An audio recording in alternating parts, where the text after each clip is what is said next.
Today is Thursday, August 16th, and here's our Buoy 10 update for today. Not much has changed from yesterday and the day before. It's pretty much been the same routine. Starting out fishing pretty close to the bottom, a little bit shallow water, 15 to 30 feet, and then work your way out to deep water towards the bottom of the tide. Whether that's on the Oregon side or the Washington side. The Washington side is an absolute mess. It is a washing machine over there. It is just loaded with people. It's crowded fishing. Rod tips are doing this the entire time. It's pretty tough to fish in. And the guys that stayed on the Oregon side found fish too. So don't feel like you need to fish in the crowd to catch fish. I got to a point today where, when your rod tips are bouncing up and down so much, the fish comes up and grabs it and your boat starts moving, it's going to pull that hook right out of the fish's mouth. And after that happened to us a couple times today, I was done with it. So we just went someplace else. We went below the bridge and went to go find some more fish, find some different fish. So as for today, Red October Flasher definitely did best. It was by far and away. It did good yesterday, it did good the day before, but today it really shined. The green machine still catching fish, but today it was probably 70-30 for the bites. The Red October getting bit better than the green machine. I've gone now to the entire starboard side of the boat with Red October, port side green machine, and if I get a really cloudy morning, then I'll start fishing the pawn shop color a little bit. But each day seems to have, the fish seem to have their preference. There's been a number of folks asking again where you can get that flasher. A lot of tackle shops have it. I know for sure that Fishfield and Tigard has it, so you can reach out to them. Either that, hit up your local tackle shop, ask for it. If they don't have it, they can tell you how to get it from Yakima Bait Company. So, gosh, there really wasn't much to today. What I did see was a lot of fish belly in the dirt.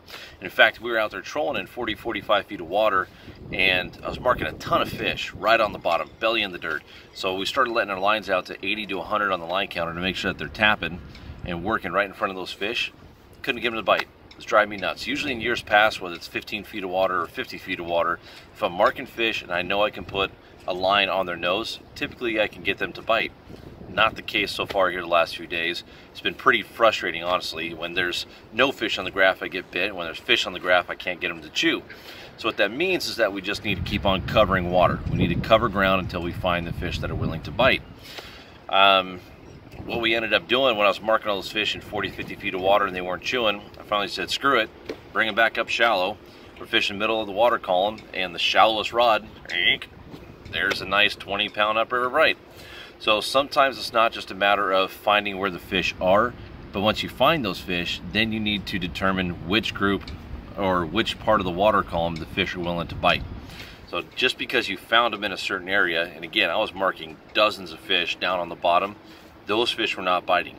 But the 5-6 fish, the very few fish that were up in the water column, today those fish were biting. That may not be the case tomorrow, even this afternoon. But just the group of fish that we were on, the middle of the water column seemed to work best. Yeah, like I said, not much has changed. So for reference, be sure to look at the last two videos. Nothing too special. It's definitely mid-August. There's definitely fish being caught, but it's not red hot by any means. It's none of this doubles and triples left and right. I probably saw less fish caught today than I did yesterday, but there's still, the graph shows there's still plenty of fish. So for you guys that are fishing upriver from, say, Longview Bridge on up there doing the wobbler thing or trolling the 360 flashers, there are some fish that will be on their way here probably in the next tide set. So in the next week or so, you guys upriver should be seeing some fish. Okay, I can't believe this, but usually we get a little bit lighter winds on an incoming tide in the afternoon. Today, the tide's starting to change here right now, and the wind usually does pick up. First tide change around noon, but we got an incoming tide, so usually it's a little bit calmer out there, but it is rough, it is windy, so if you are coming down, be careful, be prepared. Don't trust the weather report.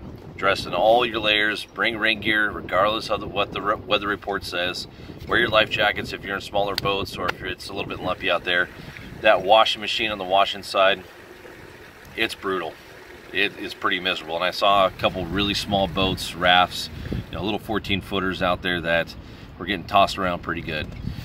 Safety first. A fish is not worth risking your life. There are plenty other places to fish if it is crowded, if it is lumpy, if it is just too congested. just go fish somewhere else. We did that today and we found fish. So even in my big boat, it got to a point where we just weren't fishing anymore because it was just pulling hooks out of the fish's mouth with everything bouncing around. So don't be afraid to go find your own bite and search out those fish.